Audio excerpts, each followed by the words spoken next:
संगीत भाषणाची सुंदर अशी मैफल झालेली आहे. हा जो कार्यक्रम आहे त्या कार्यक्रमाची आज सांगता होते. हा मोठा उत्सव प्रतिवर्षी आपण करतो आणि यावर्षी आपल्याला एक बोनस दिवस मिळाला होता. 11 दिवसाचा कार्यक्रम मिळाला होता.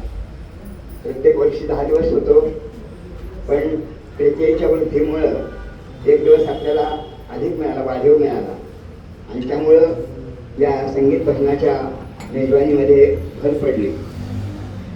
पहिल्या दिवसापासूनच सगळे कार्यक्रम चांगले आणि उत्कृष्ट अशा प्रकारचे झाले आणि कार्यक्रमांचा चढता क्रम हा ठेवला गेला, राखला गेला आणि ज्याप्रमाणे म्हटलं जातं की याचसाठी केला होता अट्टहास, शेवटचा दिवस गोड व्हावा. अर्थात ते महाराजांनी आपल्या आयुष्याच्या संदर्भात म्हटलेलं आहे, परंतु आपल्या कार्यक्रमाच्या दृष्टीने सुद्धा हा संदर्भ महाराजांचा वापरायला काही हरकत नाही. आणि हा जो गडेकर परिवार आहे, या परिवाराच्या वतीनं आणि सर्व कलाकारांच्याही वतीनं एक प्रातिनिधिक स्वरूपात मनोगत व्यक्त करावं म्हणून मी बोलतोय.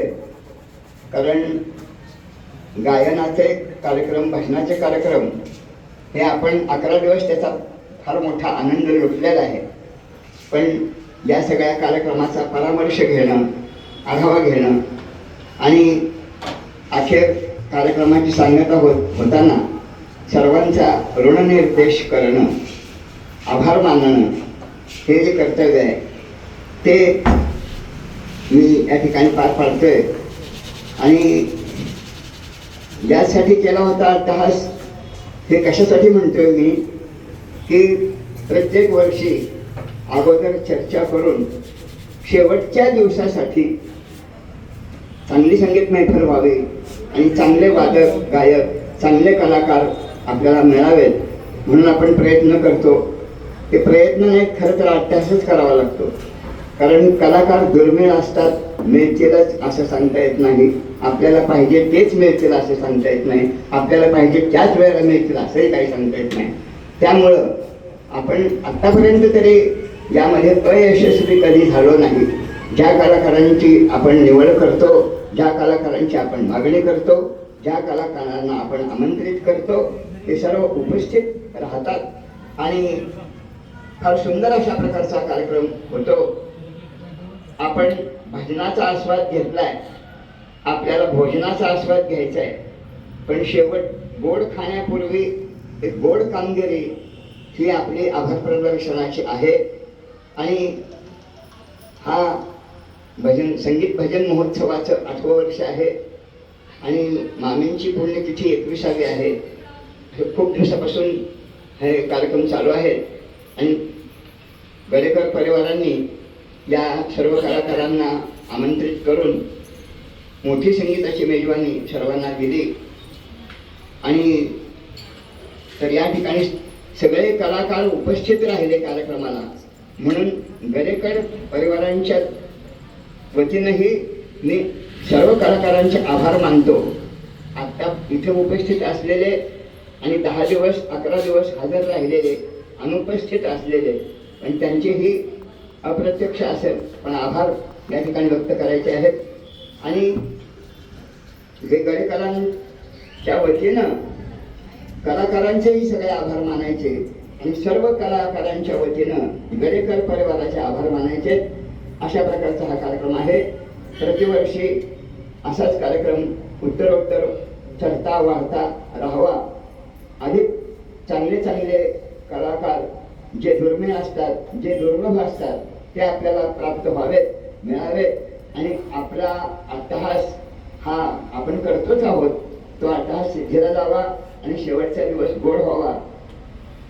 माझे ज्येष्ठ गुरुबंधू खंडाळीचे दादा पाटील या ठिकाणी उपस्थित नाहीत, परंतु ते प्रत्येक वर्षी शेवटच्या कार्यक्रमाला असतात आणि त्यांच्या प्रकृती अस्वास्थ्यामुळं ते येऊ शकले नाहीत. तर त्यांचाही ऋणनिर्देश, त्यांचाही नामोल्लेख मी अप्रत्यक्षपणे करतो. तो त्यांच्यापर्यंत वायुलहरीच्या रूपानं पोचेल असं मी अपेक्षा करतो. आणि अशा प्रकारे हा या कार्यक्रमाची सांगता होत आहे. आजच्या कार्यक्रमात महाराजांनी फार सुंदर गवळणी सादर केल्या. देवपती गुरुजींनी भावगीतं, नाट्यगीतं सादर केली.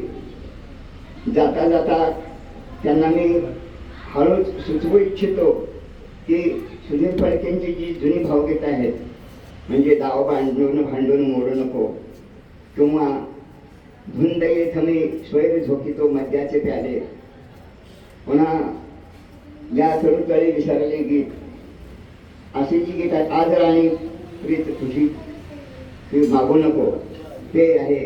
पुन्हा आपलं जीवनातही घडी राहिलीच, अशी त्यांच्याकडे असलेली आणि नसलेली भावगीतं त्यांनी उपलब्ध करावीत आणि पुढच्या वर्षी तयारीनिशी येऊन जुन्या भावगीतांची मेजवानी आम्हाला द्यावी, अशी माझी वैयक्तिक मागणी आहे या ठिकाणी.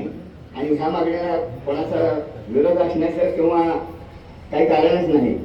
असो तर अशा प्रकारे या 11 दिवसाच्या कार्यक्रमाची आज सांगता होत आहे. सुंदर आणि पारसेकर काकांचा व्यक्तिगत उल्लेख मी अशासाठी करतो की ते प्रतिवर्षी असतात. सनई हे अत्यंत मंगलवाद्य आहे आणि मंगल प्रसंगी सनई दररोज तिथं स्पीकरवर तर सनई लावली जातेच, पण प्रत्यक्ष कार्यक्रमामध्ये सनई असणं, सनई वादन होणं, सनईची साथ होणं, स्वतंत्र सनई वादन होणं, सनईवर सुगम धून वाजल्याशिवाय आपण कार्यक्रमाची सांगता कधी करत नाही. ही परंपरा अशीच आपल्याला टिकवायची, वाढवायची, एवढा उल्लेख करतो आणि या ठिकाणी माझ्या वाणीला विराम देतो.